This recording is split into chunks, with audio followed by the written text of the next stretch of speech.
جیسا کہ تمام ناظرین کو پتہ ہے کہ آج کا جشن بمناسبت بی بی سکینہ بنت الحسین رکھا گیا ہے، اور یقیناً سب سے پہلے ہم خدا کا شکر کریں کہ خدا نے ہمیں اس لائق بنایا کہ آج اس فرش محفل پر ہم موجود ہیں، اور خدا نے ہمیں اس لائق بنایا کہ ہم اس جشن میں شریک ہو کر مولا حسین کی بیٹی کا جشن برپا کر سکیں۔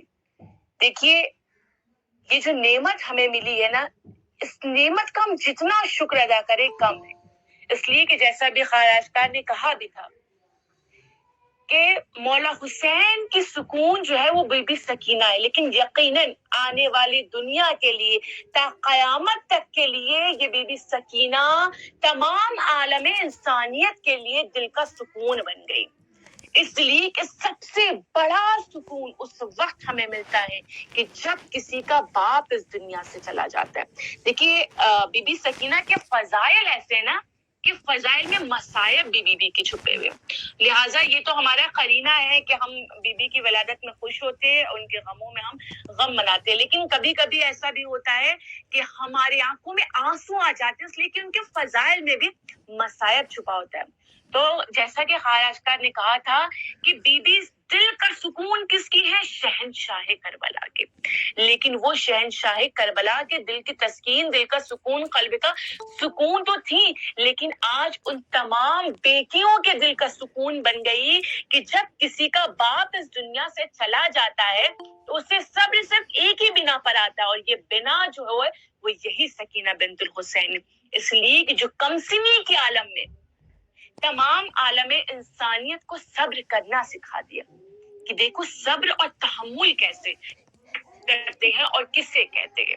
بہرحال یہ مجھے مصائب کی منزل پر آنا ہے، آج خوشی کا مقام ہے۔ میں جو لوگ یہاں موجود ہیں جانتے ہوں گے کہ بی بی سکینہ کون ہے، ان کی والدہ کون تھی، ان کے بابا کون، لیکن پھر بھی اس لیے کہ یہ ویڈیو جو ہے وہ یوٹیوب پہ جانی ہے، اور میں ناظرین کے علم میں اضافے کے لیے میں تمام چیزیں بیان کرنا چاہوں گی کہ جناب سکینہ سلام اللہ علیہ کے والد گرامی سردار کربلا حضرت امام حسین علیہ السلام، آپ جناب علی مرتضیٰ علیہ السلام، جناب زہرا کے فرزند و رسول خدا کے نواسے تھے۔ جناب سکینہ کے والد گرامی کے بارے میں رسول خدا کی ایک مشہور حدیث ہے کہ حسین منی وانا من الحسین، کہ حسین مجھ سے ہے اور میں حسین سے ہوں۔ اور جناب سکینہ کے والد گرامی یعنی جناب رباب بھی ایک افضل ترین خواتین میں تھی، یعنی جناب رباب کا بھی جو ہے بہت عظیم مرتبہ ہے۔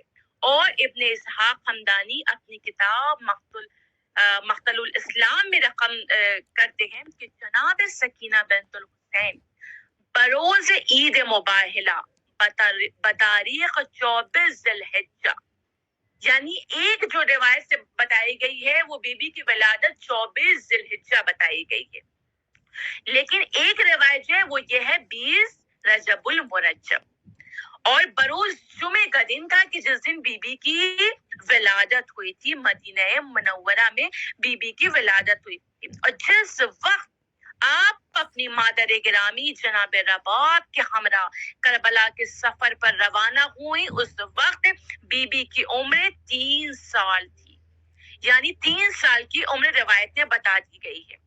اور اس کے بعد بعض روایتوں میں بتایا کہ بعض کی روایت کے مطابق جناب سکینہ کی ولادت 20 رجب المرجب اور مدینہ منورہ میں ہوئی۔ دیکھیے کنیزہ نظارہ، بی بی کے القاب اور بہت سارے بی بی کے ایسے نام ہیں کہ کچھ لوگ ہیں کہ جو زیادہ استعمال کرنے کے چکر میں بی بی کے نام کو غلط لفظوں میں بیان کرنا لوگوں نے شروع کر دیا۔ بی بی کا جو اصل نام ہے وہ کیا، دیکھیے علامہ صدر الدین جو ہے وہ ریاض القدوس میں تحریر فرماتے ہیں کہ امام حسین اپنے ہر بیٹے کا نام جو ہے وہ کیا رکھتے تھے؟ علی رکھتے تھے، اور ہر بیٹی کا نام فاطمہ رکھتے تھے، نیز ان میں امتیاز کے لیے القاب معین فرماتے تھے، جیسے علی اکبر، علی اوسط، علی اصغر وغیرہ، یہ جیسے فاطمہ کبریٰ، فاطمہ صغریٰ۔ اسی طرح جناب سکینہ کا نام بھی فاطمہ اور لقب سکینہ تھا۔ یہ جو ہے کتاب ریاض القدوس میں موجود۔ الحاضرۃ الاسلامیہ میں ہے کہ جناب سکینہ کی ولادت ہوئی تو امام حسین نے ان کا نام فاطمہ اور جناب رباب نے ان کا نام جو ہے وہ رقیہ تجویز فرمایا تھا۔ صوفی بزرگ کریم عطا شاہ اپنی کتاب تذکرہ الصالحین میں لکھتے ہیں کہ جناب سکینہ بنت الحسین کے اصل ناموں پر پردہ ڈالنے کے لیے عمومی اور عباسی دور کے مورخین نے آپ کا نام آمنہ اور امیہ وغیرہ تحریر کیا، جو آل رسول کے تعصب و عداوت کا نتیجہ ہے۔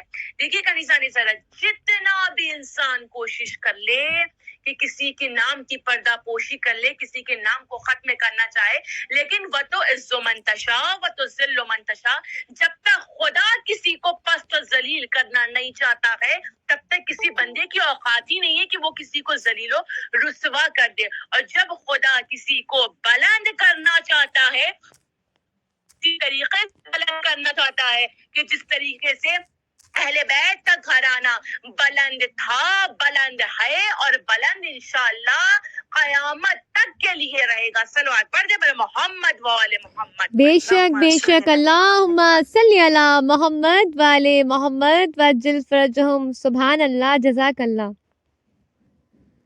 دیکھیے جناب سکینہ کے بہت سے اسماء مبارک تھے۔ آپ کے نام فاطمہ، کنیت معصومہ، عاتقہ، زینب، ام کلثوم اور رقیہ تھا، لیکن مورخین بیان کرتے ہیں کہ آخر اس شہزادی کا لقب سکینہ کیوں پڑا؟ اس کا جواب مورخین نے لکھا ہے کہ یہ عربوں کا قاعدہ تھا، اس لیے امام حسین نے ایک بار شعر پڑھا تھا کہ جب رباب سکینہ کو لے کر اپنے گھر چلی جاتی ہیں تو گھر سونا ہو جاتا ہے، اور جب تک میری بیٹی سکینہ رہتی ہے تو مجھے سکون ملتا ہے۔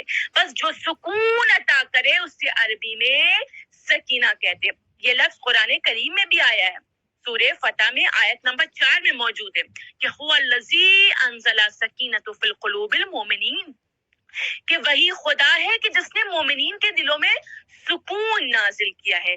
لفظ سکینہ کے بارے میں علماء کی صراحت ہے کہ اصل لفظ سکینہ ہے، جو کثرت کے استعمال کے بنا پر سکینہ مستعمل ہو گیا، یعنی زیادہ استعمال کرنے کے چکر میں لوگوں نے اس کو سکینہ سکینہ کر دیا ہے، لیکن اصل لفظ جو ہے وہ کیا ہے؟ سکینہ ہے۔ اس لفظ کے لغوی معنی جو ہے وہ ہے سکون، آرام اور راحت۔ شاید اسی لیے امام حسین علیہ السلام نے آپ کو پیار سے سکینہ کہتے تھے، کیونکہ اس شہزادی کے قرابت سے آپ کو دلی سکون ملتا تھا۔ جناب سکینہ کا اصل نام جو تھا وہ رقیہ تھا۔ جناب رباب جو آپ کی مادر گرامی تھی، کہ جناب رباب نے یہ نام تحریر فرمایا تھا۔ لفظ رقیہ کے معنی رقی سے شروع ہوتا ہے، جس کے معنی ہے بلندی پر چڑھنا اور ترقی کرنا۔ یہ نام اسلام کے بعد نہیں بلکہ جریدہ عرب میں رسول خدا کے ظہور سے پہلے بھی رکھا جاتا تھا۔ نمونہ عنوان کے طور پر جناب ہاشم جو رسول خدا کے جد تھے، ان کی دختر کا نام بھی رقیہ تھا، جو حضرت عبداللہ پدر حضرت رسول خدا کی پھوپھی تھی۔ اس کے علاوہ حضرت خدیجہ علیہ السلام کی بہن کی بیٹی کا نام بھی رقیہ تھا۔ اور جناب سکینہ کی پہلی غزہ کیا تھی؟ روایت میں ہے کہ دنیا میں وارد ہونے کے بعد جناب سکینہ کو پہلی غزہ جو فراہم ہوئی ہے وہ امام حسین علیہ السلام کے لعاب دہن پر مشتمل تھی۔ سبحان اللہ۔ چنانچہ علامہ ابو اکبر عبداللہ احمد بن محمود کا بیان ہے کہ ولادت کے بعد جناب سکینہ نے 2 دن تک اپنی ماں کا دودھ نہیں پیا، کہ جس سے جناب رباب سخت پریشان رہتی تھی۔ تیسرے دن جب اس واقعے کی اطلاع امام حسین کو ملی تو امام حسین تشریف لائے اور فرمایا، اے رباب میری بچی کو تھوڑی دیر کے لیے مجھے دے دیجیے۔ جناب رباب نے حکم کی تعمیل کی۔ امام نے جناب سکینہ کو آغوش میں لیا، سینے سے لگایا، پیار کیا، پیشانی کا بوسہ دیا اور کان میں کچھ کہا۔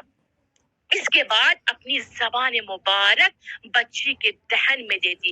جناب سکینہ ایک طرف زبان امامت چوس کر سیراب ہو رہی تھی اور دوسری طرف امام کی آنکھوں سے آنسو روا تھے، اس لیے کہ اس وقت امام تمام کربلا کے منظر کو دیکھ رہے تھے کہ آج یہ بچی جو ہے اتنی پیاسی ہے، اتنی پیاسی ہے، آج اسے دودھ مل جا رہا ہے، آج اسے پانی مل جا رہا ہے، لیکن یہی بچی ہوگی جو کربلا کے میدان میں یہ صبر اور تحمل کر کے لوگوں کو دکھائے گی، کائنات کو اپنا نام روشن کر کے دکھائے گی کہ دیکھو یہ حسین کی بیٹی ہے، یہ خدا کی محبت میں کیا کچھ نہیں کر سکتی ہے۔ اور اسی لیے بیان ہوتا ہے کہ مولا اس وقت بہت زار و خطار گریا کرنے لگے، کیونکہ مولا سب کچھ دیکھ رہے تھے، علم غیب کم رکھتے تھے، مولا سب کچھ جانتے تھے کہ آگے کیا ہونے والا ہے۔ اور اس کے بعد ذکر ہوتا ہے کہ بی بی شرم و حیا کی ملکہ تھی۔ اہل بیت کے گھرانے میں جتنی بھی خواتین گزری ہیں، تمام خواتین جو ہے شرم و حیا کی ملکہ تھی، لیکن یہ تو بچی ہے نا، یہ تو کم سن ہے، اسے کیا پتا حجاب، اسے کیا پتا شرم و حیا کیا ہے، لیکن نہیں، یہ اہل بیت کا گھرانہ ہے، یہ حسین کی چہیتی بیٹی، اسے بھی معلوم ہے کہ شرم و حیا کسے کہتے ہیں۔ جناب سکینہ کا سن مبارک 2 سال کا ہوا تو آپ نے والدہ گرامی سے چادر کا مطالبہ کیا۔ اللہ اکبر! ہمارے یہاں کا 2 سال کا سن کیا ہوتا ہے؟ ابھی بچے بول بھی نہیں پاتے ہیں، بچے ڈھنگ سے کہ دوڑنا بھی نہیں جانتے، لیکن اس وقت دیکھیے 2 سال کا عمر ہے اور بی بی مطالبہ کر رہی ہیں چادر کے لیے۔ یہ بہت بڑا پیغام ہے تمام خواتین کے لیے اور تمام ماؤں کے لیے کہ جو اپنے بچوں کی ابھی پرورش کر رہی ہیں، کہ 2 سال کے سن میں آپ نے ردا اڑی تاکہ کسی غیر نامحرم مرد کی نگاہ نہ پڑے۔ اللہ اکبر! قربان جاؤں بی بی سکینہ پر۔ حالانکہ اس وقت شہزادی کا سن مبارک صرف 2 سال کا تھا، لیکن یہ رسول خدا کا گھرانہ ہے کہ جہاں جو بھی بچی پیدا ہوئی شرم و حیا کی ملکہ کہلائی۔ جناب سکینہ شرم و حیا کی ملکہ ہیں، اس لیے کہ صرف 2 مثالیں پیش کرنی کافی ہے۔ سب سے پہلی مثال یہ کہ جب شام غریبہ کو آپ کی چادر شقی لے گیا تو آپ نے اپنی پھوپھی سے چادر کا مطالبہ کیا اور چادر کا مطالبہ کر کے کائنات کی خواتین کے لیے، ان کے چاہنے والوں کے لیے ایک بڑا پیغام دے دیا کہ دیکھو تم پر کتنی بھی مصیبت آئے، تم پر کتنی بھی سختیاں آئے، کبھی بھی تم بے حجاب نہ ہونا۔ یہ سب سے بڑا پیغام بی بی نے اس عمر میں دیا ہے ہمارے لیے کہ دیکھو کبھی بھی بے شرم نہ ہونا، بے حیا نہ ہونا، بے حجاب نہ ہونا۔ لیکن آج کا معاشرہ یہ ہے کہ آج کا معاشرہ یہ کہتا ہوا نظر آتا ہے کہ پردہ نظروں میں ہوتا ہے، ضروری نہیں ہے حجاب کرنا، یہ آج کا معاشرہ بن گیا ہے۔ لیکن بہرحال میں اس گفتگو پہ نہیں جانا چاہوں گی، لیکن یہ تمام پیغامات جو بی بی سکینہ نے ہمیں دیے ہیں، اس پہ ہمیں عمل کرنے کی ضرورت ہے۔ اور خاص کر ان ماؤں کے لیے یہ پیغام ہے کہ جو ابھی ماں بنی ہے یا انشاءاللہ ماں بننے والی ہیں، وہ جب اپنے بچے کی پرورش کریں، دیکھیے بچے کی ذات وہ ہوتی ہے نا کہ جو شروع سے ہم اپنے بچے کے ذہن میں ڈالیں گے، جب وہ بڑا ہوگا تو اسی چیز کو وہ اڈاپٹ کرے گا۔ لیکن اگر بچے کی شروع سے ہی ہم ذہن میں ڈال دیں گے کہ یہ حجاب صحیح نہیں ہے، یہ پردہ صحیح نہیں ہے، تم ایسے کپڑے پہنو، تم ویسے کپڑے پہنو، تو جب بچہ بڑا ہوگا تو اس چیز کو وہ پسند ہی نہیں کرے گا۔ اسی لیے کہ جب ہم اسے بچپن سے پردہ سکھائیں گے تو وہ جب بڑی ہوگی بچی تو کبھی بھی وہ بے حجاب رہنا پسند نہیں کرے گی۔ دوسری جو دربار یزید میں جب لعین میں چادر نہ ہونے کی وجہ سے اپنے چہرے کو اپنے ہاتھوں کے ساتھ چھپا رہی تھی، یعنی جب دربار یزید میں بی بی سکینہ کے سر پہ چادر نہیں تھی تو بی بی سکینہ نے پردہ کیسے کیا تھا؟ اپنے ننھے ننھے ہاتھوں سے اپنے چہرے کو چھپایا تھا۔ اللہ اکبر! کمسنی کا عالم دیکھیے، شرم و حیا کی ملکہ ہے، دیکھیے کس درجے پر شرم اور حیا ہے۔ اللہ اکبر! قربان جاؤں بی بی پر۔ خدا سے ایسا عشق کہ جناب سکینہ بچپن ہی سے مذہب کی پابند تھی، نماز کو پابندی سے پڑھا کرتی تھی، قرآن پاک بڑی خشوع سے پڑھتی تھی اور ہر وقت آپ یاد خدا میں غالب رہتی تھی۔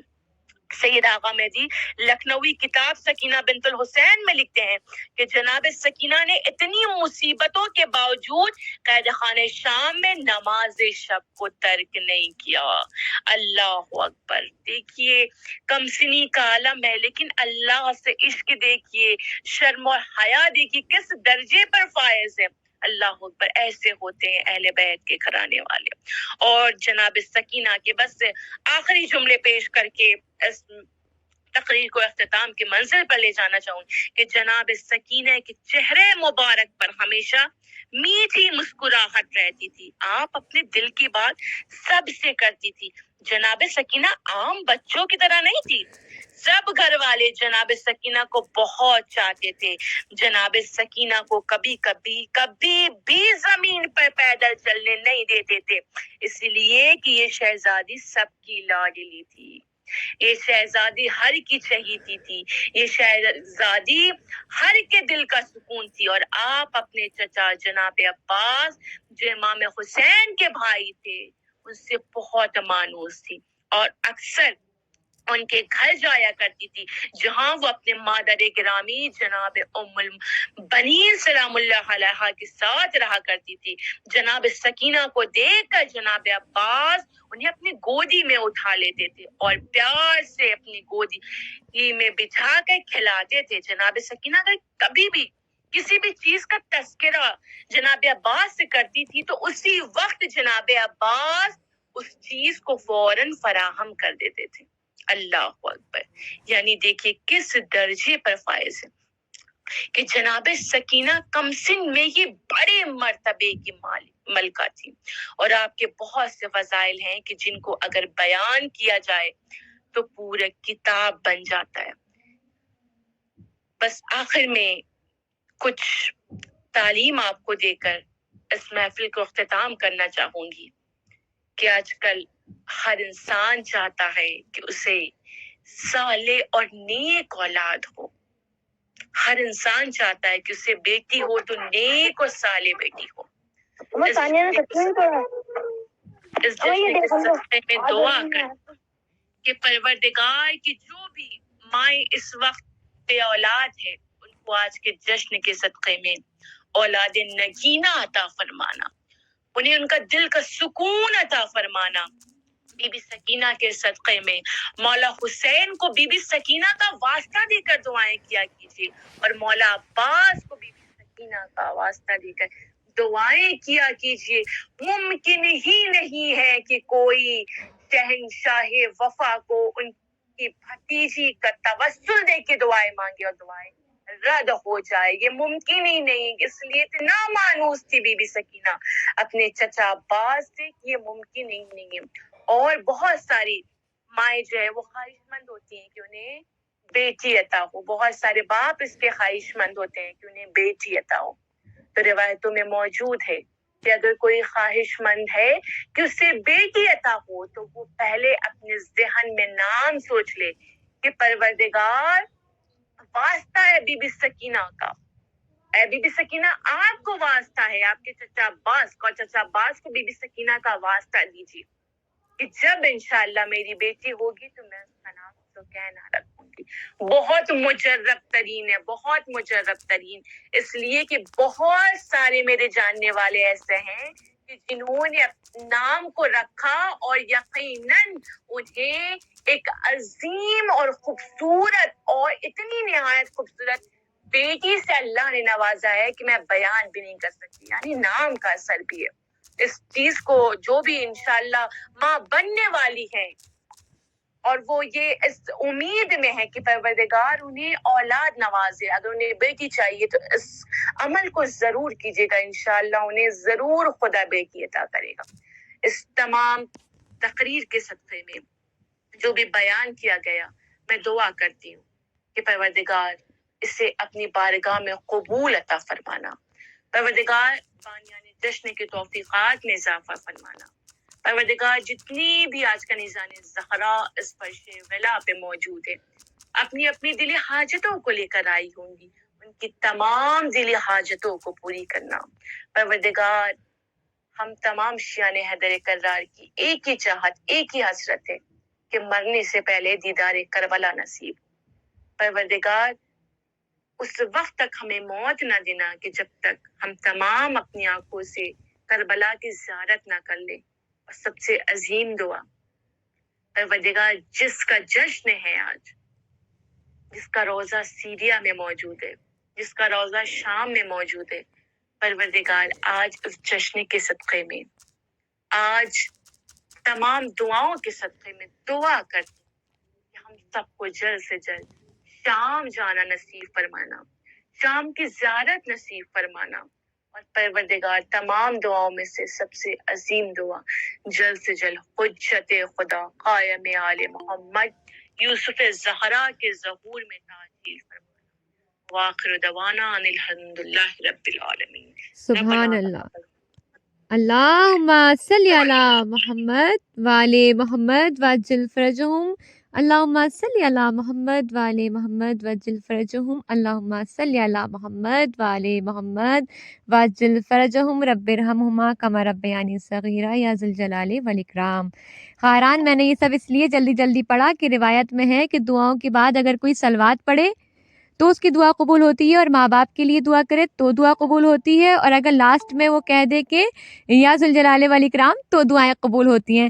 تو خواہران، میں نے جلدی جلدی اس لیے یہ سب کہہ دیا تاکہ آپ سب کی دعاؤں پہ میں سائڈ میں بعد میں مہر لگا دوں، لاک لگا دوں کہ ہماری دعائیں قبول ہوں گی ہی ہوں گی. اور خواہران، میں اسپیشل آپ سے دعا کروں گی، ان کی وائف اس میں موجود ہیں اس وقت. میں آپ سے پہلے بھی کہتی رہتی ہوں کہ بقرعید سے وہ کوما میں ہیں، شاداب رضا. آپ دعا